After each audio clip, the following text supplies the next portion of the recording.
إنما المؤمنون إخوة فأصلحوا بين أخويكم واتقوا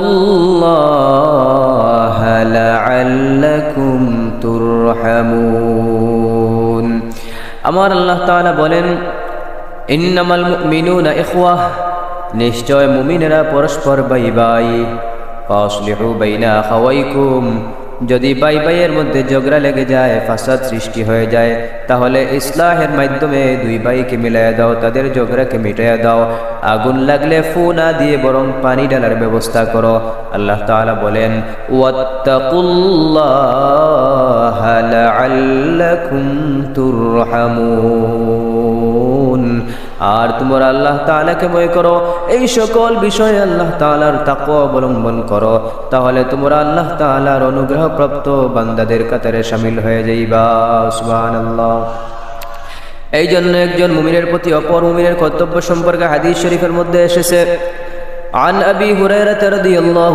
تعالى عنه قال رسول الله صلى الله عليه وسلم للمؤمن على المؤمن 6 خصال يعوده إذا مرض ويشهده إذا مات ويجيبه إذا دعاه ويسلم عليه إذا لقيه ويشمته إذا عطس وينصح له إذا غاب أو شهد أو قال هذا حديث حسن صحيح হযরত আবু হুরায়রা রাদিয়াল্লাহু তাআলা আনহু থেকে বর্ণিত তিনি বলেন রাসূলুল্লাহ সাল্লাল্লাহু আলাইহি ওয়াসাল্লাম ইরশাদ করেছেন লিল মুমিনি আলাল মুমিনি 6 খিসাল একজন মুমিনের প্রতি অপর মুমিনের 6টি কর্তব্য রয়েছে তার মধ্যে এক নাম্বার হলো ইয়াউদুহু ইজা মারিদা যখন কোনো মুমিন বা অসুস্থ হয় তখন তাকে দেখতে যাওয়া তার সেবা যত্ন করা তার জন্য দোয়া করা তাকে সান্ত্বনা দেওয়া যদি অসহায় হয় তাহলে সাধ্য অনুযায়ী তাকে সাহায্য করা 2 নাম্বার ওয়াশহাদুহু ইজা মাতা যদি কোনো ব্যক্তি মৃত্যুবরণ করে যদি আপনার কোনো মুমিন ভাই মৃত্যুবরণ করে তাহলে তার জানাজায় শরীক হওয়া তার দাফন কাফনের ব্যবস্থা করা তার মাগফিরাতের জন্য দোয়া করা 3 নাম্বার ওয়ায়ুজিবুহু ইজা দাআ যদি আপনার কোনো মুমিন ভাই আপনাকে ডাকে আহ্বান করে আপনাকে দাওয়াত করে তাহলে তার ডাকে সাড়া দেওয়া তার দাওয়াতে অংশগ্রহণ করা হোক সে ধনী কিংবা গরিব ফকির কিংবা মিসকিন এমপি কিংবা মন্ত্রী চেয়ারম্যান কিংবা মেম্বার কোনো ভেদাভেদ না করে তার ডাকে সাড়া দেওয়া তার দাওয়াতে অংশগ্রহণ করা এটা রাসূলুল্লাহ সাল্লাল্লাহু আলাইহি ওয়াসাল্লামের সুন্নাত এমনকি একজন মুমিনের প্রতি অপর মুমিনের কর্তব্য 4 নাম্বার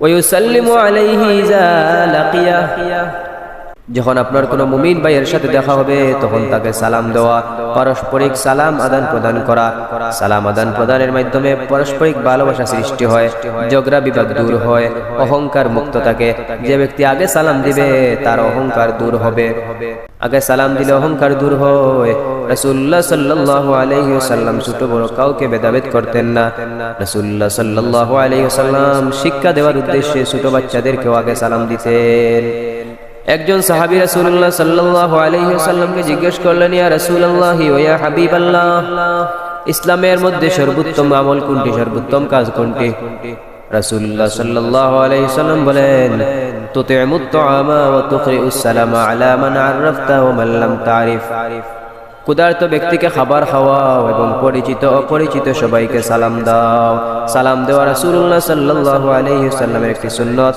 এমনকি এটা একজন মুমিনের প্রতি অপর মুমিনের কর্তব্য সালামের মাধ্যমে ভালোবাসা সৃষ্টি হয় কেমন ভালোবাসা সাহাবায়ে কেরাম কেমন ভালোবাসার নজির দেখিয়েছেন আমরা ঈমান এনেছি আমাদের বাপ দাদা আমাদের পূর্বপুরুষরা ঈমান এনেছেন ঈমান আনার কারণে আমাদেরকে ঘর থেকে বের করে দেওয়া হয় নাই ঈমান আনার কারণে আমাদেরকে সম্পদ থেকে খারিজ করা হয় নাই ঈমান আনার কারণে আমাদেরকে গ্রাম ছাড়া করা হয় নাই ঈমান আনার কারণে আমাদেরকে ত্যাজ্যপুত্র করা হয় নাই যেই যুগে রাসূলুল্লাহ সাল্লাল্লাহু আলাইহি ওয়াসাল্লামের উপরে কোরআন নাজিল হয়েছে ওই যুগে ঈমান আনার কারণে ঘর থেকে বের করে দেওয়া হয়েছে ঈমান আনার কারণে গ্রাম থেকে বের করে দেওয়া হয়েছে ঈমান আনার কারণে ত্যাজ্যপুত্র করা হয়েছে হয়েছে। ঈমান আনার কারণে মরুভূমির উত্তপ্ত গরম বালুর মধ্যে চিৎ করে শুইয়ে দিয়ে চাপামাটি দেওয়া হয়েছে।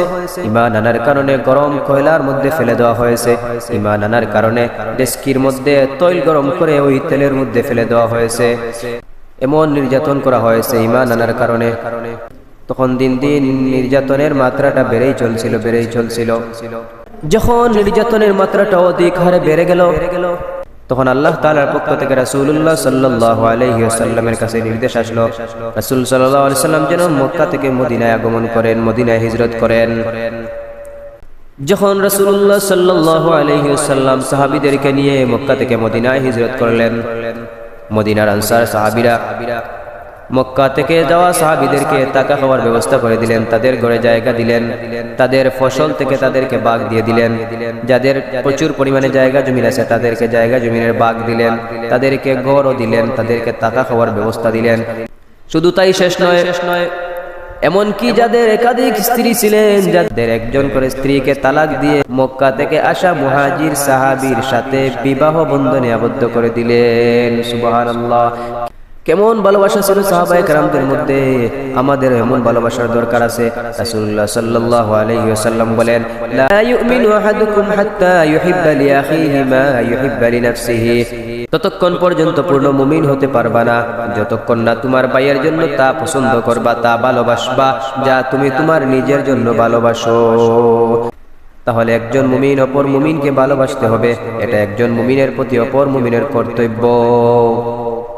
এবার আসেন 5 নাম্বার, ওয়ায়ুশাম্মিতুহু ইযা আতাসা। যখন একজন মুমিন ভাই হাসি দেবে তখন তার হাসির জবাব দেওয়া। যখন একজন মুমিন ভাই হাসি দিয়ে বলবে আলহামদুলিল্লাহ, তখন বলতে হবে ইয়ারহামুকাল্লাহ। যে ব্যক্তি হাসি দিবে ওই ব্যক্তি বলবে আলহামদুলিল্লাহ, হাসি দাতা বলবে আলহামদুলিল্লাহ, আর যিনি শুনবেন তিনি বলবেন ইয়ারহামুকাল্লাহ। এটা একজন মুমিনের প্রতি অপর মুমিনের কর্তব্য। সুবহানাল্লাহ।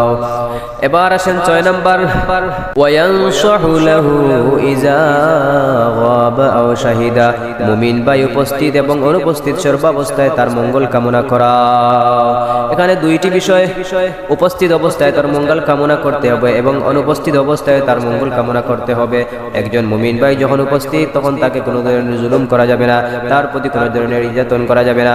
হাদিস শরীফের মধ্যে এসেছে, উনসুর আখাকা যালিমান আও মাজলুমা। ক্বালু ইয়া রাসূলুল্লাহ হাযা নানসুরুহু মাজলুমা ফাকাইফা নানসুরুহু যালিমা? ক্বালা তাখুযু ফাওকা ইয়াদাইহি। উনসুর আখাকা যালিমান আও মাজলুমা, তোমরা তোমার মুমিন ভাইকে সাহায্য করো, সে জালিম হোক কিংবা মাজলুম হোক।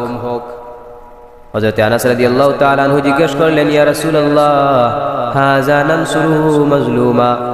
ইয়া রাসূলুল্লাহ, মাজলুমকে সাহায্য করব তা তো বুঝলাম, কিন্তু ফাকাইফা নানসুরুহু যালিমা, জালিমকে কিভাবে সাহায্য করব?